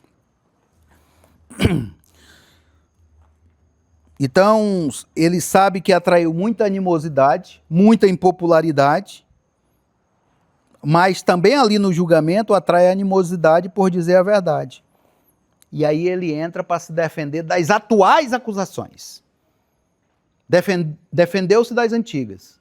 Agora ele passa a se defender das atuais. Quais são as atuais? Já falei para os senhores. Corromper a juventude, não acreditar nos deuses e introduzir outros deuses. Na verdade, Sócrates, aí ele é perfeito, aí é magnânimo, ele é perfeito, ele acaba com essas acusações. Ele desmascara completamente os acusadores. Ele chega no tribunal e diz, tinha mais de jurados, ou aguiaram 501, mas a multidão, tinha muita gente assistindo o julgamento, e ele pergunta, quem aqui de vocês, jovens, já me viu corromper os jovens? Corromper a juventude? Levante a mão e falem. Todos, quem está aqui? Pai, filho, mostre-me que eu corrompi alguém. Não aparece um. E ele vai ter um debate com Meleto, onde Meleto acusava ele, aí é um debate muito rico. Sócrates pergunta a Meleto, Meleto, o que é que ajuda os jovens a ter virtude? Aí o Meleto diz, as leis. Beleza, as leis. E fora as leis, quem mais? Os jurados aqui presentes. Aí Sócrates diz, todos os jurados? Sim, todos. Aí Sócrates pergunta, fora os jurados, quem mais? Os conselheiros, as pessoas de Atenas. Todas as pessoas de Atenas? Sim, todas as pessoas de Atenas. Ensina o jovem a ser virtuoso? Sim. E só eu que corrompo essa juventude? É só eu que corrompo? Quer dizer que só tem um corruptor da juventude? Como seria boa uma sociedade onde todos fossem professores de virtude e só eu a corrompesse? Então Sócrates simplesmente detona essa acusação, fica claríssima que não tem fundamento algum essa questão de corromper os jovens. Tinham muitos jovens ali. E quanto à outra acusação de ele não acreditar nos deuses, essa aqui não tinha fundamento mesmo. Sócrates era um homem pio, Sócrates era um homem religioso. Talvez não existisse uma pessoa mais verdadeiramente religiosa do que Sócrates. Sócrates ensinava não só a reverenciar os deuses, mas Sócrates ensinava o que é realmente a verdadeira espiritualidade, que é sintetizada naquele slogan Gnóstico Auton, conhece-te a ti mesmo, que é a suprema espiritualidade. A suprema espiritualidade é o homem conhecer a si mesmo. Então não existiu um homem mais religioso em Atenas do que Sócrates. E as pessoas viam ele indo aos templos, ele fazendo os sacrifícios, né? Então não tinha como acusar ele de ateísmo. E ele diz, você me acusa de ateísmo, mas ao mesmo tempo você diz que eu estou introduzindo novas divindades. Então isso é contraditório. Porque você está dizendo que eu sou ateu e ao mesmo tempo você está dizendo que eu introduzo novas divindades, como é que eu sou ateu? Eu sou ou não sou? Então essa acusação ele acaba, não se mantém de pé, né? E ele vai dizer, inclusive, a respeito do seu daimon, né? Porque dizia que ele queria introduzir esse Deus, esse daimon, que a gente fala, daimon socrático. E ele vai explicar, mas na cultura ateniense, nós temos os deuses, nós temos os homens e nós temos os intermediários entre os deuses e os homens, que nós chamamos de daimons. Você não concorda, não é isso? Aí Meleto tem que reconhecer, é verdade. Se eu sou guiado por um daimon, e o daimon é um ser divino, como é que eu não acredito na divindade? Que todos nós acreditamos que existem intermediários entre os deuses e os homens, que são os próprios daimons. Porque Sócrates dizia que desde pequenininho, desde criança, ele ouvia uma voz que só falava quando ele ia errar. Se ele não errasse, o daimon não se manifestava. Agora, quando ele errava, quando ele ia errar, o daimon dizia, não faça isso, vá por aqui. E desde criança ele ouvia isso. Então isso era famoso em Atenas, esse daimon socrático, que depois essa palavra foi um pouco deturpada. Daimon é a mesma origem da palavra demônio. Aí depois o demônio passou a ser uma coisa negativa, uma coisa pagã. Então houve uma certa desvirtuação desse termo. É por isso que é importante a gente, para não entrar nesse debate, a gente usar a palavra daimon. Mas muitos autores usam demônio, o demônio de Sócrates. Porque é como se fosse, do ponto de vista cristão, o que é o daimon? É o anjo da guarda, é a voz interior, é o despertar da consciência. Era algo que falava com ele, né? Muito claro desde de pequeno. Depois essa palavra foi um pouco deturpada para demônio, né? Eu vejo que cada um de nós tem o nosso daimon também, nosso anjo da guarda, nossa voz de consciência. Mas isso em Sócrates era muito forte. Desde criança, ele vai dizer. Então ele detona essas acusações, né? Essa acusação de que ele ensinava as coisas do céu, do além, da astronomia. Ele também pergunta a todas as pessoas que estavam ali para ver se algum dia viu ele ensinando essas coisas. Aí ele diz, vocês estão me confundindo com Anaxágoras, o meu mestre. Sim, meu mestre ensinava as coisas do alto, o sol, a lua, era astrônomo e tal, mas eu nunca ensinei isso. Então isso aí não pode ser atribuído à minha pessoa, né? E outra acusação que se fazia dele, fazer do argumento mais fraco o argumento mais forte. Ele diz também isso não é eu que ensino, são os sofistas que ensinam, que são pagos para ensinar a fazer de um argumento mais fraco um argumento mais forte. Como é que se faz de um argumento mais fraco um argumento mais forte? É pela habilidade. É a habilidade do orador, está dentro da habilidade do orador. Fazer do fraco forte, fazer do forte fraco, fazer do novo antigo, fazer do antigo novo. Está dentro da habilidade do próprio orador. Ampliar e diminuir as coisas conforme lhe convém.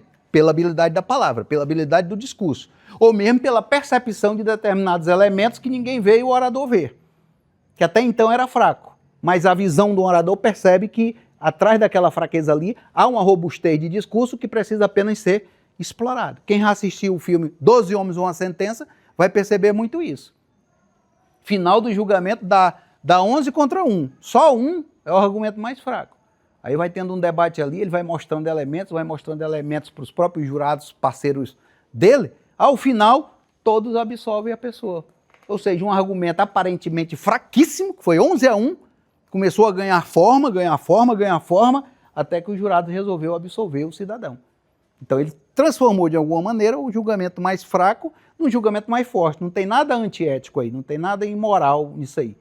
Às vezes é apenas algo que ninguém vê, e o orador tem a capacidade, a visão e o talento para ver aquilo que ninguém vê e transformar o que era aparentemente fraco mais forte. Está dentro do talento do orador. E Sócrates era acusado de fazer isso, né? E ele disse, não, isso aí eu também não faço, eu não cobro, eu não ensino essas coisas, né? E aí, então, já concluindo, ele faz essa defesa das recentes acusações e depois ele faz um discurso sobre a missão filosófica dele. Olha, minha missão filosófica é questionar. Minha missão filosófica é fazer com que as pessoas procurem amar mais a honestidade, a virtude, o saber, o conhecimento, do que estar procurando glória, poder, dinheiro, riqueza. E o que eu faço isso é por meio do discurso, é por meio do debate, é por meio do diálogo, é despertar a alma das pessoas. Essa é a minha missão filosófica. E eu não vou deixar de fazer isso, senhores atenienses, para consolar vocês. Eu não vou deixar de fazer isso para poder agradar vocês, bajular vocês. Ninguém pode me calar, porque eu não conseguiria me calar, porque isso é uma missão divina. Isso que eu faço é uma missão do Deus, de questionar, de levar as pessoas a despertar a sua alma para o brilho da virtude, do aperfeiçoamento de sua própria alma. Isso eu faço com adolescente, isso eu faço com velho, isso eu faço com as pessoas que vêm conversar comigo. Eu sou como uma mosca, eu sou como um moscado, eu sou como aquelas moscas que pega nos cavalos, né? Aquelas mutucas, né? Que dá-lhe aquela picada no cavalo, o cavalo espanta tudo com o rabo, aquela coisa toda. Ele se compara a mutuca. Você tá letárgico, você está anêmico, você está apático. Eu vou te cutucar para você despertar, porque sua alma é forte. Você, como um cavalo, é um homem vigoroso. Você pode correr, você pode ter força, mas você está assim, sabe por quê? Porque está faltando alguém que o cutuque. E o que é fazer isso? É despertar para o conhecimento, é despertar para a luz, é despertar para a virtude, é despertar a sua força interior. Mesmo se isso agrade ou desagrade. Isso eu não vou me calar. Isso eu não vou deixar de fazer. Então ele expõe a sua missão filosófica, vai dizer que nunca foi injusto com ninguém, nunca foi injusto, mesmo contra a sua própria vida, ele procurou ser justo. Ele cita 2 exemplos. Na época que eu fui juiz, que Sócrates já tinha sido juiz de um caso, na época que eu fui juiz, todos os juízes votaram para condenar alguns generais, porque não recolheram os corpos dos atenienses mortos numa batalha. Era um crime isso. Mas os generais explicaram, porque não conseguiram recolher os corpos, a ventania, foram acossados pelos adversários, então não tinha como recolher os corpos, tinham que recuar. Então Sócrates disse, mesmo contra a vontade de todos, eu votei pela absolvição dos generais. Mesmo me impressionando, mesmo as pessoas me ameaçando, mesmo as pessoas querendo me prender, se eu votasse favorável a eles. Mas mesmo assim, como juiz, eu fui a única voz que me levantou e disse, são inocentes. Mesmo contra a minha própria integridade. Ele dá esse exemplo. Aí ele vai dar outro exemplo. Então, quando se instalou a tirania aqui em Atenas, também quiseram que eu participasse da prisão injusta de Leão de Salamina. Determinaram que eu fizesse isso. O tirano determinou. Me chamaram lá, juntamente com outras pessoas, e determinaram que a gente fosse em determinado lugar e prendesse Leão de Salamina, que era um opositor da tirania. Trouxesse, prendesse e entregasse para os tiranos. Daí quando Sócrates, isso no filme é retratado, Sócrates sai, as pessoas vão atrás de Leão de Salamina, ele desvia o caminho e vai para casa. Desobedece à própria tirania em detrimento da sua própria integridade. E ele ainda vai dizer, se a democracia não tivesse sido restaurada logo em seguida, a tirania tinha o matado por desobediência àquela ordem. A democracia, então, houve uma sublevação democrática, acabaram com a tirania, então Sócrates se livrou da pena. E ele disse, eu não achei justo prender uma pessoa que eu não tinha motivos para prender. Então é uma frase famosa de Sócrates, né? Preferível sofrer uma injustiça do que cometer uma injustiça. Hoje, o que é que a maioria das pessoas preferem? Será que eles preferem isso? Será que a maioria da humanidade prefere sofrer a cometer uma injustiça? Ou a grande parte prefere cometer uma injustiça para ser mais rico, para ter mais poder, para ter mais dinheiro, para ter mais... tiver uma oportunidade de cometer uma injustiça em benefício próprio? Será que eles vão optar por isso?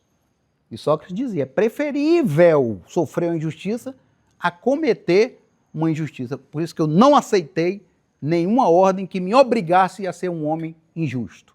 Então ele vai dizendo o seu compromisso com a justiça, o seu compromisso com a verdade, o seu compromisso com a virtude, com o conhecimento. Essa é a missão filosófica de Sócrates. E aí ele vai dizer, então, vai terminar o seu discurso. A primeira parte do seu discurso, ele vai dizer, não vou suplicar vocês, juízes, não vou suplicar. Não vou pedir perdão, não vou suplicar, não vou chorar, não vou gemer, como fazem os oradores. Eu não vou fazer nada disso, porque a obrigação de vocês, juízes, é distribuir a justiça. De forma imparcial, de forma objetiva. Os senhores pensam que eu não tenho mulher? Eu tenho mulher. Vocês pensam que eu não tenho um filho? Eu tenho filhos. Então, aí ele vai dizer quantos filhos tem. Eu tenho 3. O que é que vocês queriam? Que eu trouxesse eles para cá? Gemendo, chorando, tá ali os filhos de Sócrates chorando, a mulher de Sócrates. Vocês queriam que eu usasse de todos esses estratagemas para convencer vocês da minha condição de justo. E isso não é correto. Se eu usasse esses estratagemas, eu estaria ensinando vocês a serem justos, porque vocês têm que ver a justiça para além dessas súplicas, para além dessas artimanhas dos oradores.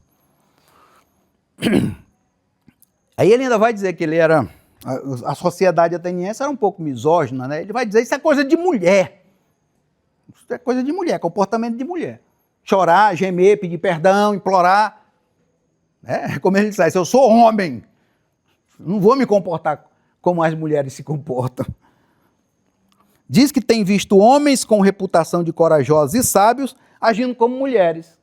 E realmente, quantas vezes não tem pessoas aí, machões, valentões, que quando chegam em determinadas situações, cadê o machão? Cadê o valentão? Se acovardou, chorou, gemeu. Mas mais distante do conflito, mais distante do perigo, era muito corajoso.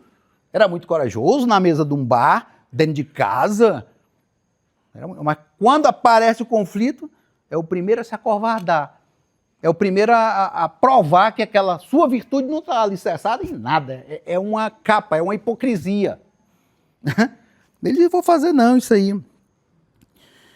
Diz que tem visto o homem fazer isso, né? A obrigação do réu é provar e convencer, pois a finalidade do juiz não é conceder favores, mas julgar de acordo com a lei. Então não estou pedindo favores para vocês, não estou pedindo piedade, não estou pedindo nada disso. Só julgue de acordo com a lei. Eu corrompi os jovens? Eu introduzi novos deuses? Não, então julgue de acordo com as leis. Não espero de mim mais nada disso aí. Aí ele diz que confia na decisão dos jurados e espera que eles decidam conforme o que é melhor para mim e para vós. Aí tá. A grande parte do discurso, já termino porque essa é a grande parte do discurso. Aí vai para a votação. 501 jurados vão votar. Tem lá uma pedrazinha com um buraco no meio, condena. pedrazinha sem buraco no meio, absolve. Aí os jurados começam a votar, as pedras caindo lá nas cumbucas, lá nos vasos. No filme aparece bem isso aí. Aí, resultado. 200, eu até anotei aqui. No filme é muito tenso, porque as pedras ali estão tão iguais, praticamente iguais. Os acusadores olham para as pedras ali muito nervosos, pensando que ele vai ser absolvido, porque está pau a pau ali a contagem das pedrinhas ali no chão, né? Aí Sócrates dá uma olhada assim, também. Aí, ao final, 263 votos para condenar e 234 para absolver e 4 abstenções. Aí Sócrates, então, a diferença foi de 30 votos, segundo os estudiosos, né? Esses números variam de autores para autores, tá? Mas a diferença é 30 votos. O próprio Sócrates diz que a diferença, ele mesmo traz essa diferença. Olha, eu estou surpreso. Eu não estou surpreso porque eu fui condenado, porque eu já sabia disso aí. Eu já sabia que eu ia ser condenado. Eu estou surpreso com a quantidade de votos que eu tive. Porque se 30 pessoas mudassem de lado, eu estaria absolvido num total de 501 jurados. Então, Sócrates é culpado. Agora, abre o segundo momento do julgamento. Ele vai, então, propor uma pena alternativa. Porque na legislação ateniense, a pessoa era considerada culpada ou inocente. Se fosse culpado, abria um procedimento onde ele poderia propor uma pena diferente. A pena proposta pelos acusadores era o quê? A morte. Ele poderia propor o exílio, ele poderia propor ficar em silêncio, ele poderia propor uma multa. Então é aí que ele vai começar a se distanciar dos jurados. Ele diz: o que eu mereço? Um homem bom como eu, um homem justo como eu, um homem que precisa de ócio, de tempo livre como eu. O que é que precisa? Precisa receber alimentação gratuita do Estado. É o que eu proponho, é vocês me premiarem. É vocês me darem um prêmio, é vocês me homenagearem como se eu fosse um campeão olímpico. Quer dizer, uma seriedade daquela ali, o cara acusado de morte. Tá? Eu propus um negócio desse, isso pareceu aos jurados uma certa afronta, uma certa, né? Soou como isso aí, né? Mas ele vai dizer: os senhores pensam que eu estou afrontando vocês, que eu estou brincando, mas eu não estou brincando não, porque se eu nunca pratiquei injustiça contra uma pessoa, por que é que eu vou praticar contra mim mesmo? Se eu me considero inocente? Se eu me considero inocente, o que é que eu proporia? Vou propor multa se eu sou inocente? Vou propor exílio se eu sou inocente? Vou propor prisão se eu sou inocente? Vou me calar se eu sou inocente? Então os senhores entendam, senhores jurados. Ele ainda pede que há um tumulto no tribunal, ele pede calma. Entendam a minha proposta. Mas como eu tenho que propor alguma coisa, eu proponho pagar uma multa de uma mina. Aí há outro tumulto. Porque uma mina, nos valores atuais, é 3 salários mínimos. Imagine o cara sair de uma pena de morte para pagar 3 salários mínimos. Aí é que o tribunal ficou também meio irado com Sócrates, né? Aí Platão grita de lá. Platão, Critóbulo, outros discípulos que eram ricos, e diz: Sócrates propõe 30 minas. Nós vamos pagar, nós somos teus fiadores. Aí Sócrates, meio zamboado, diz: tá bom, tá aí Platão pedindo que eu proponha 30 minas, e eu não tenho esse dinheiro, é eles que vão ser fiadores para pagar. Então proponho 30 minas. Aí 30 minas já é diferente. 30 minas já dá quase 150 mil. 150 mil reais, já é algo meio diferente, eram 3 salários só, né? E aí vai abrir a segunda votação.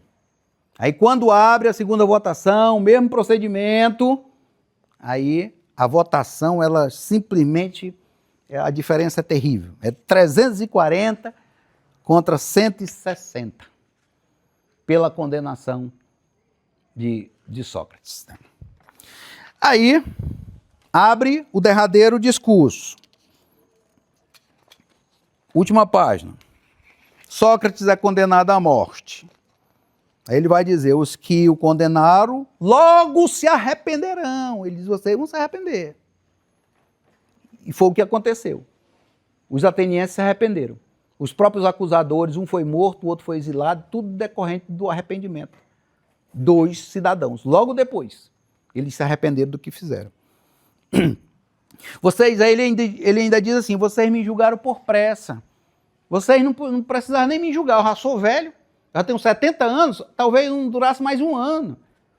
Vocês não tiveram nem paciência para esperar eu morrer de morte natural. Para que me condenar à morte? Para que vocês... Eu sou velho, já ia morrer mesmo. Diz que não foi por... Aí ele diz, eu não fui condenado por falta de retórica. Eu não fui condenado por falta de argumentos. Mas porque eu me recusei a gemer, a chorar, a implorar pela vida, como tantos fazem. E um homem livre, que ele diz que eu sou um homem livre e não se arrependo de me defender do jeito que eu me defendi. Que prefere morrer com base na defesa que fez, a viver com uma defesa de outro tipo. Poderia, se quisesse, ter escapado da morte. Está vendo aqui? Como Sócrates tinha consciência que poderia escapar? Ele vai dizer, poderia, se eu quisesse, ter escapado da morte. Ele sabia, mas ele não estava muito interessado nisso aí, não. Já era velho, já estava perto de morrer. Poderia ser um mártir da filosofia, ia morrer sem dor. Então, ele sai condenado à morte, mas seus acusadores saem condenados pela verdade, por perversidade e injustiça. Ele diz, tudo isso era para acontecer como aconteceu, porque o meu daimon, desde quando eu saí de casa, ele em nenhum momento disse para eu fazer diferente. Se o meu daimon não falou, é porque era para acontecer do jeito que era para acontecer. Mas isso não livra vocês da injustiça. Isso não livra a responsabilidade de vocês. Isso não livra a culpa de vocês. Mesmo sendo para acontecer do jeito que era para acontecer, vocês vão ser responsabilizados por isso aí também. Profetiza que aqueles que o condenaram se arrependerão. Aos que o absolveram, chama de verdadeiros juízes. Explica que seu daimon em nenhum momento lhe disse para agir de outra maneira. E ele disse que isso era sinal de que ele fez tudo certo. Nada do que aconteceu foi por acaso, mas para o seu próprio bem. Porém, o que os condenaram são culpados, pois o propósito deles era feri-lo e prejudicá-lo. Aí ele discorre sobre a morte, é uma parte filosófica muito profunda. Ele vai dizer, a morte ou é um sono total, profundo, e eu simplesmente acabo, e nem sei o que aconteceu, e é uma coisa maravilhosa. Quem não acha um sono profundo a coisa maravilhosa, como nem existisse? Tão belo é um sono profundo. Né? No sono profundo você não sabe se você existe. Se tem parente, se tem amigo, se tem filho, se tem nada. O mundo acaba. Ele disse, foi isso, que maravilha. E isso é algo magnífico, né? Pois a alma... Ou no caso, se a alma sobrevive, vai ser muito legal, porque aí ele vai ter condições de conhecer um bocado de gente que ele gostaria de ter conhecido na história da Grécia. Homero, os grandes poetas, os homens que foram injustiçados. Ele cita um que foi Palamedes, aí ele, que bom que eu vou conhecer Palamedes, ele vai me dizer como foi a condenação dele, eu vou dizer como foi a minha, a gente vai trocar umas ideias, e eu vou conhecer esses grandes homens lá, como a de Orfeu, como a de Museu, como a de Hesíodo, como a de Homero. Ele diz, que coisa mais maravilhosa eu conhecer esses homens. Lá poderei interrogar, sem risco de me matarem. Aí ele ainda ironiza, lá pelo menos eu vou interrogar ele, lá não vão me julgar não, vou pelo menos conversar com ele livremente. Encontrar-se-á também com Homero e Hesíodo. Tal. Não está zangado. Vejam aí, né? Jesus Cristo dizia, Pai, perdoai, eles não sabem o que faz. Só que ele vai dizer a mesma coisa, não estou zangado com vocês. Não estou com raiva, não estou zangado, não estou com ódio, não estou com nada com vocês. Pede ao juiz que se um dia vocês virem meus filhos praticando coisa errada, eu quero que vocês façam o que eu fazia com os vossos. Corrijam-os. Ensinem-os os caminhos da virtude, porque foi isso que eu fiz com os vossos filhos. Agora eu vou morrer e meus filhos vão ficar por aí. Agora vocês, se encontrarem-os em erro, pelo menos tenham esse prazer, me dê essa alegria de corrigi-los, como eu fazia com os de vocês. Não deixe eles no caminho do erro. Não deixe eles iludidos. Não deixe eles em falsas realidades. Conclui dizendo que é hora de partir. Os que ficam seguem para a vida e ele vai para a morte. Agora, quem vai para o melhor caminho, ele diz isso, só o Deus pode saber. Conclusão. Algumas pessoas dizem assim, já para passar para o doutor Gênesis aqui, dentro do nosso horário programado. A democracia matou Sócrates. Não foi a democracia. Cadê a democracia? A democracia é um regime, é um sistema. Então não é a democracia. As pessoas que condenaram Sócrates. A gente não pode atribuir que foi a democracia. Né? Por exemplo, a tirania ia matar Sócrates sem julgamento. Né? Na democracia, ele pelo menos teve direito a um julgamento, ele falou uma vez, 2 vezes, 3 vezes. Ele poderia ter se salvado, ele mesmo diz.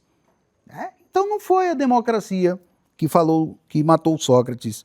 E por que Sócrates foi condenado? O real motivo de tudo isso aqui, que fez com que Sócrates fosse condenado, foi porque Sócrates era mestre de 3 grandes líderes atenienses que foram a desgraça de Atenas: Alcibíades, Crítias e Cármides. Foram tiranos, perversos. E Sócrates era associado a esses discípulos. Sócrates não vai se defender como deveria se defender. Ele falha nessa defesa aí. Porque ele apenas diz que não poderia ser responsabilizado por coisa errada que seus discípulos faziam. Ele ensinava a virtude, ele ensinava o bem. Agora, ele não tinha controle sobre os seus próprios discípulos. Só que ele vai passar ao largo, ele vai ser muito fraco nessa defesa aí, porque o real motivo que aquelas pessoas queriam condenar Sócrates era porque eles tinham acabado de sair de uma tirania. E quem eram os tiranos? Discípulos de Sócrates. Xenofonte vai fazer a defesa direitinho de Sócrates, né? Vai dizer, olha, estavam acusando Sócrates disso. Mas tudo bem, Crítias foi discípulo dele, Alcibíades foi discípulo dele, Cármides foi discípulo dele, mas enquanto essas pessoas estavam com Sócrates, seguindo Sócrates, sendo fiéis a Sócrates, eram pessoas boas, eram pessoas exemplares. Mas quando eles se distanciaram de Sócrates, eles então foram tomados pela ambição do poder e já não eram mais discípulos de Sócrates. Então Sócrates não poderia ser responsabilizado pela desgraça de Atenas por causa disso aí. E não tinha como condenar Sócrates por isso, porque houve uma anistia geral. Depois que foi anistiado, ninguém que participou da tirania, da ditadura, poderia ser condenado. Aqui no Brasil teve isso aí também, né? Anistia. Isso aqui não é coisa moderna, não. Lá foi todos anistiados. Então Sócrates não poderia nem ser condenado por isso. Por isso que colocaram corromper a juventude e não adorar os deuses. Mas o pano de fundo que levou aqueles atenienses a condenar Sócrates foi essa ligação dele com os grandes tiranos de Atenas, que ele não soube se defender com a clareza que deveria se defender. E nos 2 filmes aparecem lá os acusadores ligando ele às tragédias e às tiranias de Atenas por causa desses discípulos dele. Isso foi a real causa. Por isso se pergunta, por que Sócrates foi condenado? Se ele ganhou o debate em relação às acusações atuais. Foi porque o pano de fundo ele não conseguiu enfrentar e explicar. Né? É como aquela fábula do Esopo, do leão e do cordeiro. Né? O leão queria comer o cordeiro e o cordeiro estava bebendo água mais lá embaixo do rio e o leão aqui. E o leão, querendo arrumar um pretexto, disse, por que tu taldas a água que eu estou bebendo? E o carneiro disse, mas como que eu estou aqui, a água está correndo para baixo, ela não corre para cima? É de ti para mim que corre a água, como é que eu estou taldando a tua água? Aí o leão não se dá por vencido, né? Mas foi desmascarado e disse, não, tudo bem. Me disseram que tu há 6 meses andava falando mal de mim. Aí o carneiro, impossível, que eu só tenho 5 meses de idade. Como é que eu andei falando mal de ti? Não me importa. Se não foi tu, foi teu pai. Por isso eu vou te devorar. Quer dizer, é o pretexto. Tinha os pretextos para condenar Sócrates. Né? Mas as causas reais eram outras. O leão queria comer o carneiro independente daquilo ali, a causa real. Sócrates não soube se defender. Então não foi a democracia que matou Sócrates. Agora, vejam só, a clarividência de Sócrates. Diz que quando o acusador, depois dele ser condenado, o acusador passou na frente dele, todo orgulhoso, todo soberbo, depois da condenação, e o Sócrates disse assim, eis o homem cheio de orgulho, convencido de que realizou uma grande e bela proeza por ter conseguido condenar-me à morte. Que triste sujeito é este, que não parece saber que dentre nós dois, aquele que tiver deixado para todo sempre as obras mais úteis e mais belas, esse será o verdadeiro vencedor. Olha o veredicto da história que Sócrates tinha na sua clarevidência de gênio. Ele sabia o veredicto da história. Nós só sabemos quem eram os acusadores porque ele citou os acusadores. Senão, nem os acusadores nós sabíamos quem era. Nem a peça de acusação sobreviveu, para você ver. Agora, a apologia sobreviveu, o Sócrates sobreviveu, as ideias de Sócrates sobreviveu, influenciou a igreja, influenciou o mundo, influenciou grandes mestres de todas as culturas. Como um ser de luz, um ser iluminado, um ser esclarecido. Continuando, Eurípides disse assim, lamentando a morte de Sócrates: Atenienses, atenienses, matartes, matartes, o rouxinol das musas. E aí, concluo dizendo uma frase de Péricles. Péricles dizia assim: os homens ilustres têm como túmulo o mundo inteiro. Os homens ilustres, eles não têm o túmulo só aquela terra lá na cidade deles, não. O mundo inteiro é o túmulo dos homens ilustres. E Péricles vai dizer, porque esses homens ilustres, eles moram em nossos corações, eles moram em nossas mentes, eles moram em nossas lembranças, eles inspiram os ideais da humanidade toda. Então, onde é que está o túmulo de Sócrates? Está aqui. Está lá, está em Atenas, está em todos os lugares onde se lembra de Sócrates, onde se vê o valor que tem Sócrates para a humanidade. Os homens ilustres têm como sepultura o mundo inteiro. Onde está a sepultura de Jesus? Está em todos os lugares.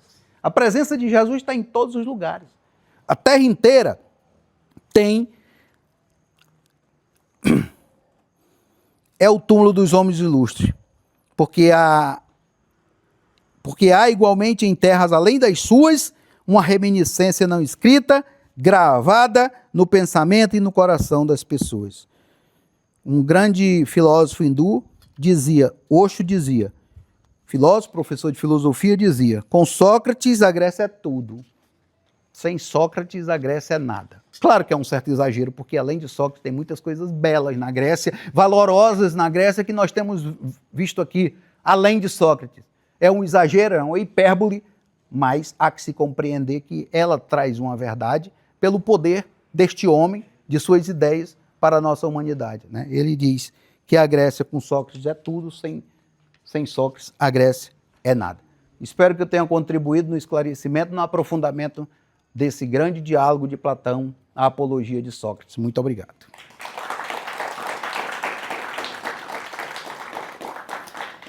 Boa noite.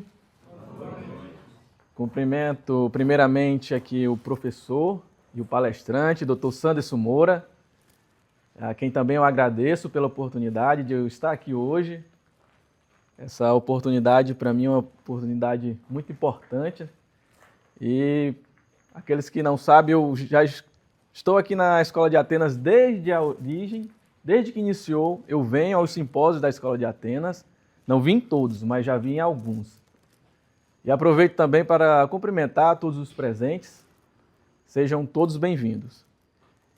E sempre quando eu observei e observava o co-palestrante, eu sempre ficava pensando, quanta dificuldade que é, ou que deve ser falar depois que um mestre de oratório fala. A tarefa não é fácil, e hoje essa palestra foi uma excelente palestra, ao meu ver. O que para mim parece que torna aqui o momento mais difícil, né? Mas irei trazer aqui uma visão para vocês da apologia de Sócrates pela visão de Jacques Vergues, que é um advogado, que ele escreveu esse livro da estratégia judicial. Nós vimos aqui que a apologia de Sócrates foi narrada de uma forma filosófica, como aconteceu pelo Santos. Eu vou trazer para vocês a luz do livro Estratégia Judicial. Jacques Vergues, desse livro, ele traz dois tipos de defesas fundamentais.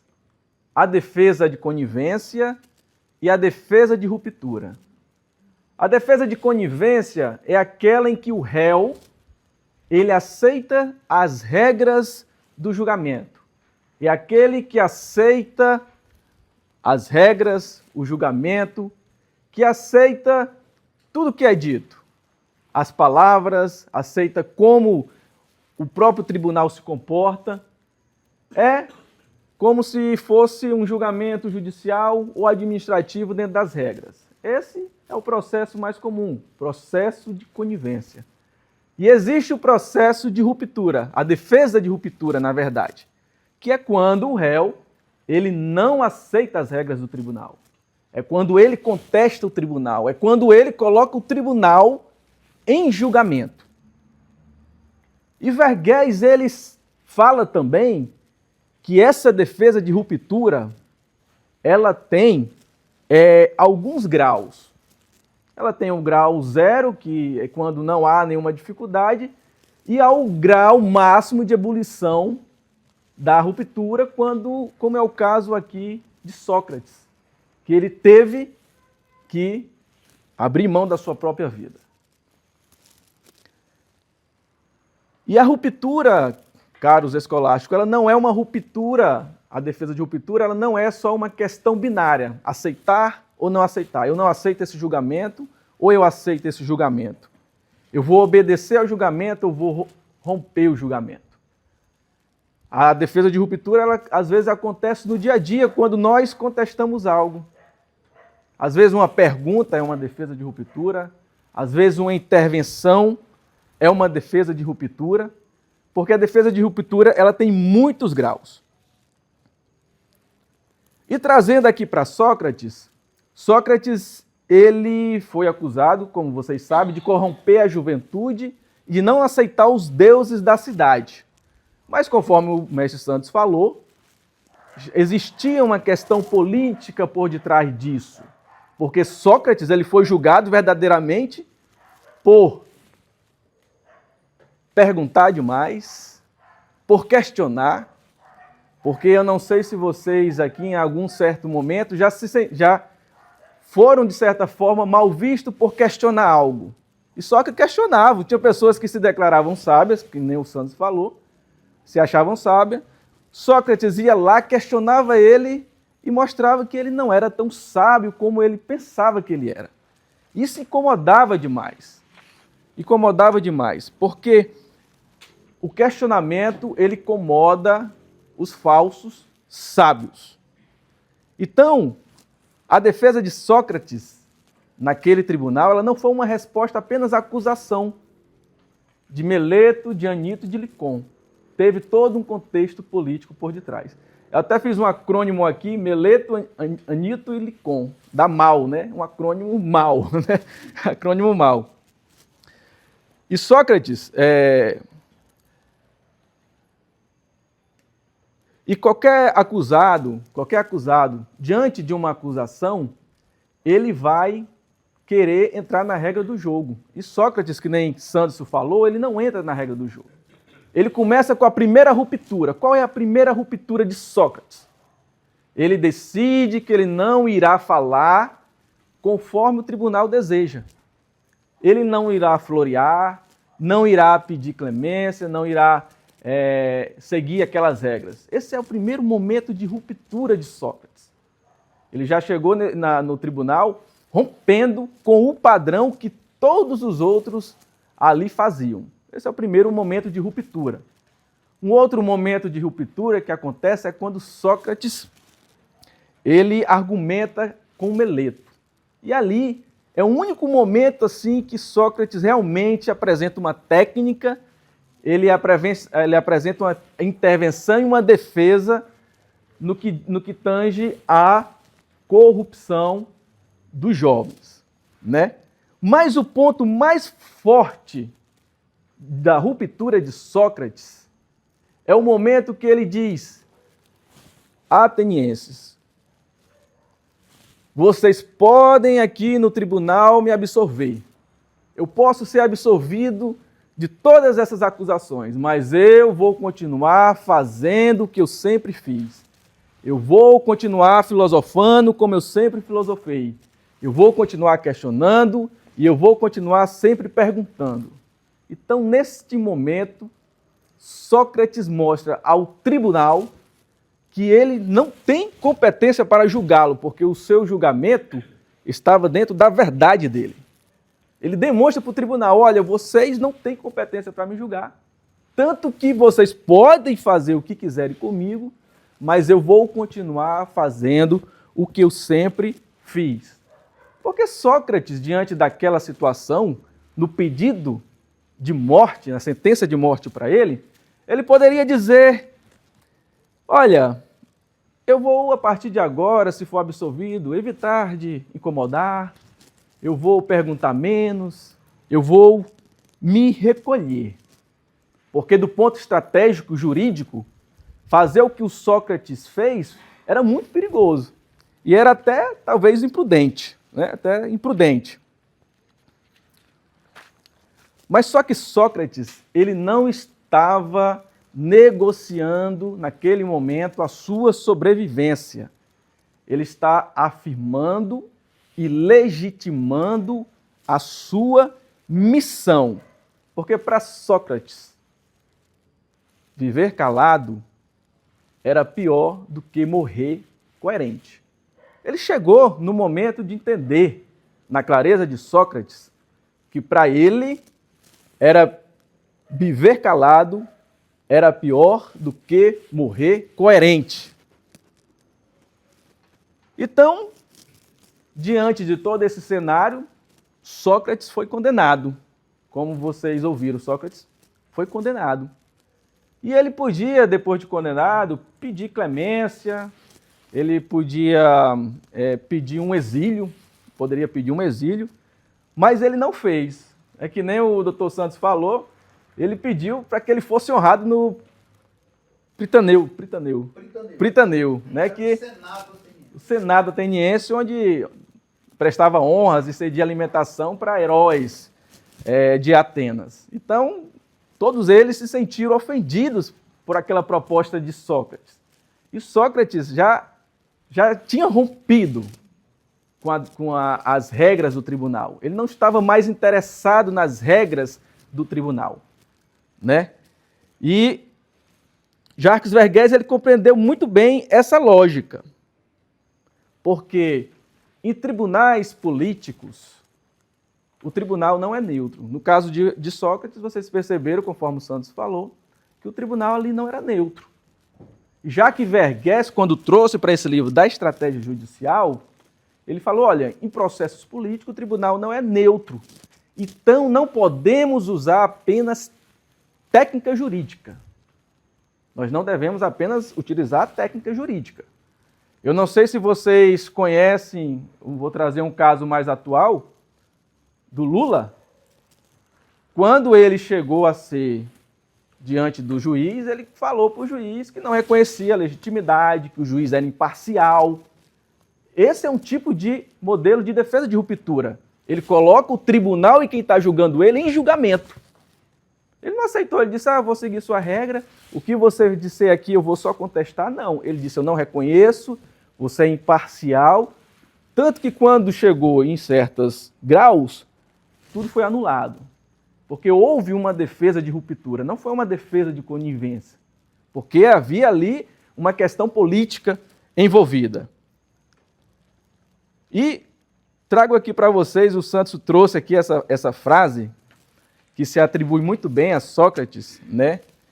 Que de Simaquian, também pode ser Sematisen, que alguns mortos pesam mais que o monte Taishan, outros pesam menos que uma pena. Foi muito bem falado aqui pelo Sanderson, que essa frase ela é muito bem atribuída a Sócrates, porque ele transformou a acusação dele, a condenação dele, numa acusação permanente contra Atenas. Ele transformou a condenação dele em acusação em Atenas, por Atenas.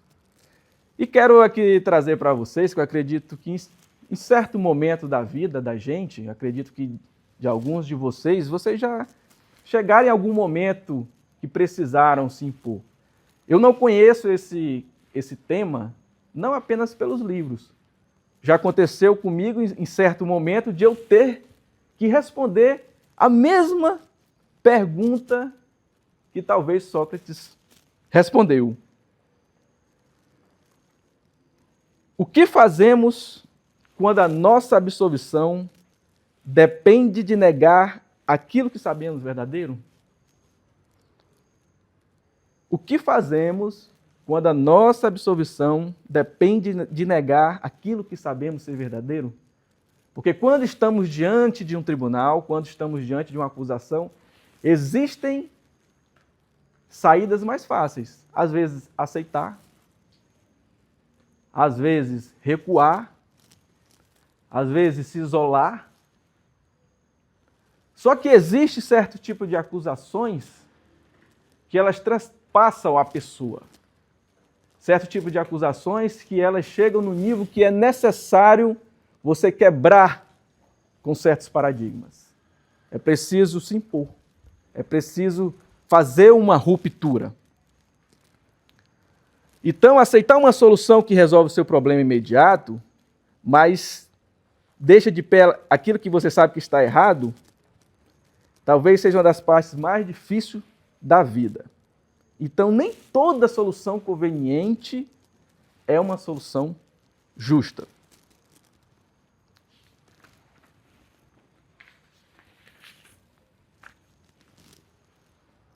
Então, tem alguns critérios para você saber como é que eu faço para entender se uma ruptura ela realmente deve acontecer ou não.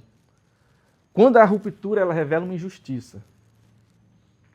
Sócrates estava diante de uma injustiça. Então, nós percebemos que é um critério de defesa de ruptura muito bom. Ou quando impede que a mentira seja aceita como normalidade. Às vezes, em certas situações, a pessoa conta uma mentira e você tem que aceitar aquela mentira como uma normalidade. Se você aceita isso aí, você está prolongando uma injustiça para todos aqueles outros que vem depois de você. E quando protege não apenas quem está julgado, quando uma injustiça protege não apenas quem está sendo julgado, mas também aqueles que vêm depois de você, aí você pode dizer que tem uma causa justa para a ruptura. Muitas vezes, quando num processo, seja judicial, seja administrativo, é negado alguns princípios, alguns valores fundamentais. Eu não sei se vocês já escutaram aqui, por exemplo, o princípio do devido processo legal. Isso é um princípio que todo processo deve seguir. Quando isso é negado, devemos sempre atuar, porque quando um processo é aceito sem um devido processo legal, sem o contraditório, ele não prejudica apenas a pessoa que está sendo julgada. Ela prejudica também aqueles que vêm depois. Por isso que a defesa de ruptura ela é essencial quando as causas revelam uma injustiça ou quando protege não apenas aquela pessoa que está sendo injustamente julgada. Então, a apologia, ela não é um elogio à morte. Por mais que Sócrates quisesse morrer, ela não é um elogio à morte. Ela é uma defesa à integridade intelectual. Ela é uma defesa ao pensamento, ao questionamento. Essa é a defesa de Sócrates na apologia. Então, caros escolásticos, Atenas podia absolver Sócrates, se livrar de um incômodo naquele momento, poderia ter uma pena menor, mas não. Tudo aconteceu como tinha que acontecer e Sócrates virou um símbolo. Tanto é que nós estamos estudando ele agora. Porque Atenas julgou Sócrates em 399 anos antes de Cristo. E nós ainda estamos aqui estudando ele, né? No tribunal, Sócrates perdeu. Mas na história, quem continua sendo julgado é Atenas. E a pergunta final que eu faço para vocês: quem ganhou? Então, meu muito obrigado.